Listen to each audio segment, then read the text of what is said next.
Greetings, fellow soldiers of truth.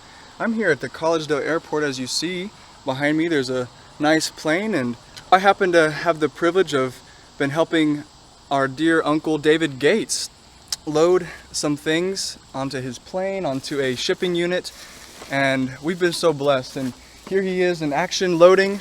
Uncle David, how you doing there? Oh, hello. How are you? Fine, thank you. I'll be right with you. Just a minute. Let me put this in here. I just haven't load up some things up in the nose for the flight, and I will tell you all about it. And a little bit here. There we go. A few more of these here. Very good. Well, what a privilege. I'm really glad to be here with Malcolm, and Brother Malcolm and I have been working hard during this last few days with several of our team members. This is one of our donated airplanes that was donated last year. It took us a while to get the engines ready, the inspections, and all the radios working and up to date. But tomorrow or the next day, we're going to be heading south to Bolivia. This is a Cessna 414, and it can carry 9 people. Not on this trip. This trip is crew only, and we're going to head down to Puerto Rico, and then down to Guyana. In Guyana, they won't even let us out of the airplane unless we want to do 2 weeks of quarantine, and then we'll continue on to Brazil to Bolivia. So that's kind of the route, and we hope that many lives will be saved with this. This plane is pressurized, can go up into the Andes Mountains, and we're just really, really grateful, Malcolm, that God has made this airplane possible, and for the lives that will be saved. And the crisis is increasing. We're expecting further complications. We're expecting that things won't get necessarily better. They'll go up and down, but they'll slowly increase in frequency and intensity, like birth pains, until Jesus comes. And so we're glad that we can still work. It's more complicated, it's more difficult, but it's still possible. And well, thank you for your help, Malcolm. Amen, brother. And do you have anything to say about the complications we've ran into, and the reason why the Lord actually allowed those complications in order to get extra things on the shipping container? One of the items that we had to deal with here was a 40-foot shipping container with tools, other supplies, an airplane, and in the airplane we took apart and we loaded. We built a little box around it. We loaded all the tools, and finally, when we weren't quite done, the truck pulled up to pull it away. We were really in a hurry, but we made him wait an extra hour and a half. But we finished, we locked it up, and it took off. And then after it left and got to the port in Charleston, South Carolina, we discovered that some of the things we put on board are forbidden by the country Bolivia. And so, for example, used clothing, anything out of cloth of any kind, was forbidden. So we had a few things made out of cloth that we have to take off. We had a mattress on board from a donated a bed for patients, an ortho bed that can change the angle, and so we have to get the mattress off of there. And so we had to stop the container, kind of expensive to do that, have the container taken off the port to a private location, which we haven't found. We have to locate a place in Charleston that will allow us to park the container for a few days. Then we're going to go in, pull out the things that are not supposed to be there. They're going to fumigate it and then send it back to the port. Well, I was kind of disappointed at all of that, but we said, well, we can get a couple of other items on there that we didn't get. And while I was just today looking around the hangar, I realized that the struts for the airplane didn't even get on there. They were hanging up on the wall, and we didn't see them at the moment of finishing. And I am so grateful that we're having to go back in, because now we can put the struts back on. And we realized that we'd have got an airplane down there with no struts, and we still couldn't fly it. So God was so good. In everything, we must give thanks. Amen. And for those of you who don't know, Uncle David here, he is the president of Gospel Ministries International. They operate in over 97 countries. And how many years has that been happening? Well, I've been working for 40 years. Exactly 40 years ago, I graduated from college and took off to the mission field. The General Conference called me to work, and I've been working. I worked 30 years for the General Conference or the unions overseas, different divisions. And then the last 20 years, I've been working with volunteers. Even while I was still working for the union as a department director with ADRA and communication in Venezuela, I was still supervising volunteers and developing aviation programs in other countries. And so the total of 40 years we've been working like this. Gospel Ministries International has 19 years since we've been functioning under that umbrella. And 19 years. Yeah, That's 19 great. years. Uncle David, we live in uncertain times, okay? You know that of all people. You are expecting the imminent coming of Jesus Christ. What do God's people need to hear at this moment in time? You know, encouraging, whether it be young people wanting to get into ministry, saying, well, I don't really know if I can afford that. My parents want me to be a doctor or a dentist. You live by faith. Your ministry lives by faith. You receive donations, and it's such a blessing. Personally, I've watched many of your testimonies. So what would you say to young people who desire to go into full-time ministry, but maybe they have some discouraging circumstances? It's a good question, Malcolm. It was always my dream, always to be a missionary, and the Lord gave me a really good wife that I grew up with in the mission field, and it's been her. You know, the biggest blessing you can ever have is if you get married, to get married to somebody who's mission driven like you are. Yes. The worst mistake you can make is just to marry somebody who doesn't share your vision and dreams and calling. So it's better to be single than to be married and marry the wrong person. But if you do marry the wrong person, God can still use you, but it's just that you have to walk around. You got to go to plan B. Plan A is not necessarily the option anymore. It's like a girl gets pregnant and out of wedlock, and plan A is not an option anymore. Plan B is now the option. But God has plan B and plan C and plan D. He always comes up with some way to use us. Yeah, He gives the children of Israel manna, and they want quail, you know. That's right. So, yeah. So God works with us in any combination of events. Whatever you are, don't live a life with regrets. Say, I will start serving the Lord from right now.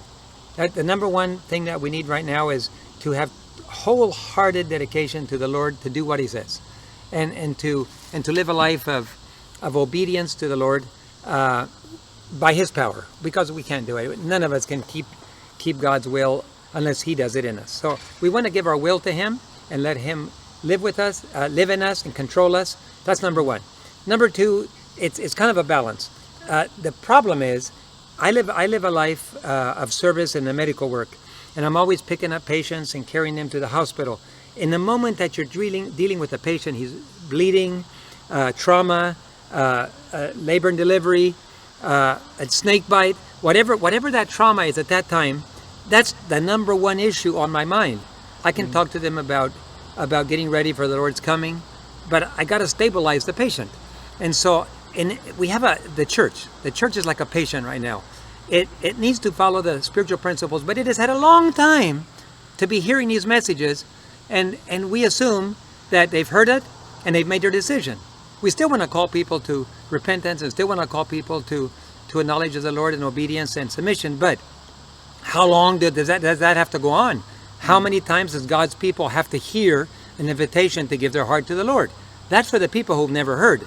So, Malcolm, we've come to the time where we're right entering the small time of trouble. It's going to get worse and worse and worse. And so what do you call God's people to do? At this time, it's not a call to get to know the Lord, even though it's always important. It's, the ship is sinking. What are you going to do? The ship is sinking. Get into a life raft. Well, what is that life raft God has prepared? Living in the country, living where you can continue eating, serving, you have water, you have food, you have freedom, you have privacy, you have neighbors that raise their own food, you can share God with them, but you have to survive the little time of trouble in order to be able to do that. And so a lot of Seventh-day Adventists are going to die in the cities. They've been disobedient, they've heard the naysayers say, well, it's not time to go out, we're not trying to hide yet. No, we're not trying to hide. We're trying to separate ourselves from the storm that is about to hit the cities so that we can continue serving. It's not time to hide. It's time to work greater than we've ever worked before. I'm certainly not in hiding, but we're moving all of our operations up into the mountains in Bolivia and in other countries. We're moving in Mexico and in Guyana and other places. We're trying to position ourselves where we can continue working even though the cities are going, all hell's about to break loose in the cities, right? So what do I tell God's people? I want to tell them, to wholehearted service for the Lord. But right now, it's almost too late to do anything except physical preparations. It's like a patient who's dying. What do I do? CPR. No, I went to give him a Bible study. No, it's time for CPR. So God's people right now need CPR. It's time for physical preparations. You asked a question about serving the Lord. First of all, it's almost too late to go anywhere. Many countries, the borders are closed. Many places you can't travel, but it is still possible to travel. In some countries, you have to have 2 weeks of quarantine. If you go to Puerto Rico, which is not another country, but they still have their own laws. If you go to Brazil, it's a little easier. Guyana is 2 weeks of quarantine. Bolivia is 2 weeks of quarantine. Some countries are totally closed. So whichever place you go, it's harder. I can't fly freely anymore. When I land in Guyana, I'm not going to be able to even get out of the airplane. If I want to continue flight, they will refuel my airplane. I pay my fees through the window, and I make my flight plan, and I continue. The crew cannot exit the airplane, or else it's automatically 2 weeks of quarantine. So it's harder than it was before. Unless I'm willing to spend the 2 weeks of quarantine, I just can't enter a country anymore. Now, what many of you have dreamed of serving the Lord, start where you are. Pray that God will open a door. If you have a specific place God is calling you to, the chances are you can go. It's going to be harder. It's going to be more expensive. It's going to be more difficult. You may have to go to another country to get there. In order to arrive at that country, you have to go through a different country in order to make if you want to go to Papua New Guinea, the only way to get there is going through Australia. You can't go to Australia now.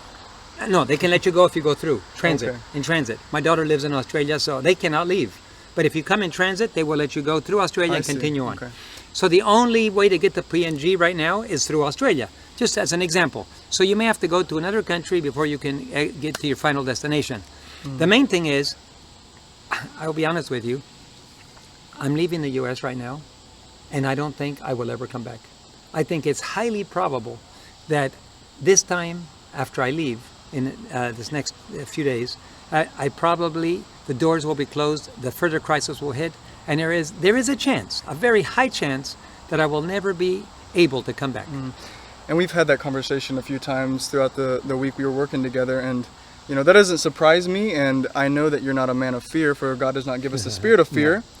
But it's a wise thing, because honestly, your radio station, your TV channels in Bolivia and all throughout South America and around the world, you can do better work when you have a established plan in place. When you're established in the mountains, your workers are safe, you're not in the cities, you can still actually do active ministry work. And we live in such a day and age when we can do that through the internet, through the radio station, through the TV channels. And we thank God for your ministry, brother. Media is very, very important right now. We're changing on the multiple platforms. Not only are we relocating physically from near the city, which is a very nice country place, but we know what happens when a city all hell breaks loose. Even nearby is too close. So we're moving up to the mountains where all our neighbors are farmers, where they all raise hundreds of acres of food, and we can buy food from them. We can raise our own food and have greenhouses. We have water, we have hydroelectric plant, we have solar panels, and we have health work, and we're going to continue to work. We're expanding, we're not decreasing, but we went away from the cities. We're also, that's physical location. We're changing our physical location of operations. Our satellite uplink, we're moving from town and putting it up in the mountains. And so that's a physical location. We're also changing the way that we operate, so that we can operate with the minimum amount of cash possible. Instead of having a monthly cash flow, we want to be able to live off the land, continue working, just have the minimum amount that we can operate with. We're also changing our telephones. We're going away from Android and iOS. We're going to Linux. So we're buying Linux phones.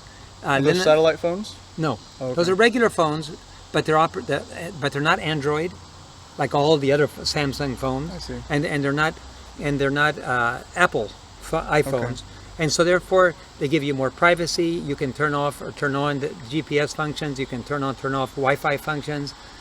So you're totally in control, and they don't track you for COVID. They don't track you for this, and have all the notifications. Which, by the way, I know you have it on your phone. If you haven't taken it off, you need to get it off. And if you look at one of my videos from 2 or 3 weeks ago down in Bolivia, which is bilingual, English, Spanish, I will teach you there how to get that COVID-19 notifications off of it. Okay. And you have to locate find my device, turn it off, and then go into security, and then go into the menu, and it says disinstall updates. Boom, you can disinstall it and it'll come off. But anyway, you got to get it off. But if you have Linux, you never have to worry about people putting software on you have more privacy and security. Wow. Secondly, we're getting rid of all our Windows and all our Apple machines, at least as far as the internet is concerned. We're not going to go on the internet. They'll be offline. Okay. The only computers that we're going to have online are Linux-based operating systems. We already bought our first 6 of them. And we're going to be installing all our servers on Linux-based. It's free software. You don't have to pay for it. They can't terminate it. If you don't renew it and you don't have money to pay for it, you just keep working. The Windows and Apple's, the good software, just simply it'll quit working. Interesting. So it's not subscription based, and like Windows, Office, and other things like that. So we're making a change on all of our operating system. We're also going to get away from Wi-Fi. We're going to go to physical connections to the Apples, to our computers. We're gonna actually have cables plugged into all our computers, and not have Wi-Fi. I see. Wi-Fi is 5G and all of that stuff. We don't want radiating around us, because it's a weapon that we don't want to be used against us. So we're going to be very careful with anything that is wireless around us. We want to have physical connections. We don't live in a time where we can trust many aspects of life. The natural way is the right way. It's God's way. And we live in a time where, Daniel said, knowledge shall be increased and many shall run to and fro. So we certainly live in those times, brothers and sisters. And you heard it right here today. It's time to get the house in order. And, And there's one other item, yes. the vaccine. Many people don't know, but that vaccine is worse than the disease. It'll set you up for the next wave that's coming. And those who've had the vaccine will be the first to fall. And all I can say is, we don't intend in our team to take the vaccine, but everybody has their own choice. They can take it if they want to. We're not going to. I'm not going to.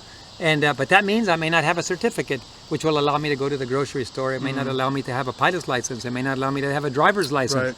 So whatever the consequences, I'm willing to pay it. If I never fly again, if I don't ever drive again, but I'll be up in the mountains, I'll be living, I'll be working. There's a waterfall, there's water, there's food, there's preaching to do, there's media, there's medical work to do, there's evangelism to do.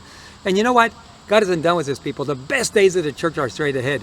I'm not even afraid of the future. The future is going to be tough. The future is going to be painful. But God has something prepared for his people that are obedient, better than has ever been seen, through his power, through his protection, through the protection of holy angels.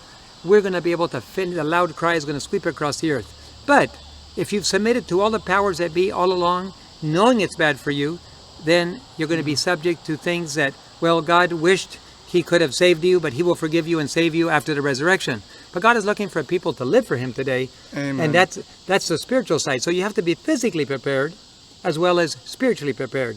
Am I prepared, either one? I don't consider myself to be prepared. I'm only preparing, and I'm praying that God will prepare me, because I'm doing my best, but my best is not good enough. So I pray that spiritually and physically. Many of you say, but how can I do it? I'm not ready. I don't have enough money. Just step into the waters. Just determine you're going to go forward. And as you do, you're going to see miracles happen. In Bolivia, we identified a property. We waited for years looking.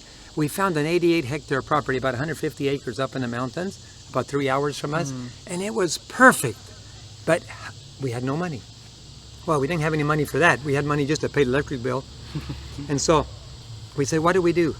I talked to the guy, and he said, well, can you give me something? I gave him my car. I actually gave up my car in order to make a down payment. And later he said, well, what else can you give me? So my son-in-law gave up his car and gave him the car. And we had another car that we drove around, a little thing, but we had to kind of cripple for a while. And then the Lord started giving us some resources. And I don't know how, but within 8 months, it was totally paid for. Amen. And now we are building. We finished 5 houses right in the middle of the COVID crisis, when the quarantine wouldn't let anybody move out of their house. We as a media institution were given permission to circulate freely, to move materials. We moved 35 tons of construction materials up into the mountains when nobody could move. You can even buy it. We called the store and they said, well, only through closed door. You drive in, we close the door, we load your truck, and you drive out and we close the door. That's the only way we sell. So we bought 35 tons of material for 5 houses, then a media center, a warehouse, and a health center. And now we have for 5 more houses. We're building as fast as we can. And I'm putting in hydroelectric plants. In fact, I'm taking a pellet wheel with me right now. It's back in here. And that's very interesting. Look, you can see it right here. This is a pellet wheel for a small hydroelectric plant that I'm setting up, and it's going to provide about 2 to 3 kilowatts of power for some of our houses. We have solar panels, but this is going to give 24 hours a day. And so, anyway, whatever it is, it's exciting. God has a plan. We cannot take care of all of our needs, but we need to move forward. And if you move forward, God will open a way. Be willing to give up everything you have just to be obedient. If it's your car, if it's your freedom, if it's your life, be willing to give it up in order to follow God, and you will find doors will open. And we're just so grateful for the media center. We preach every weekend from 9:15 or so to about 12:30, bilingual Spanish English every Sabbath. And now that I'm gone, my dad stepped into my place, and he's preaching, and he just loves it. He's a retired pastor pilot. And he's enjoying it very much. And all I can say is the media is so important. Use your influence. This production today, if it's encouraging to you. And remember, there's one other thing. Press together. Right now, the devil's trying to break God's people apart. Well, this ministry's over there. We can't work with that ministry. No, we can't work. They're over here. They don't believe like I do.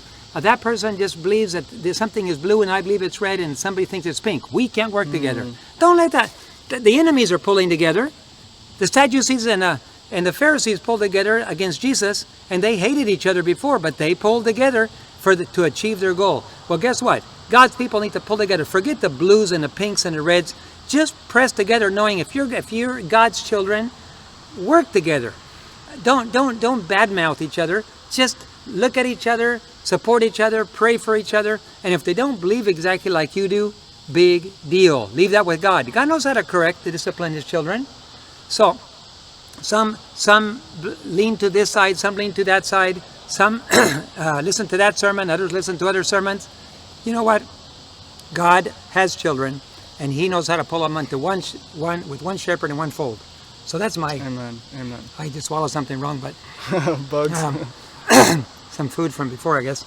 But anyway, I'm encouraged. I hope you're encouraged, and I thank Malcolm for his help and for making this video. Amen. And thank you, Uncle David. We love you, and God bless your ministry. Thank you, saints, for watching. And remember Revelation 14:12. Here are the patience of the saints. Here are they that keep the commandments of God and the faith of Jesus. So until next time.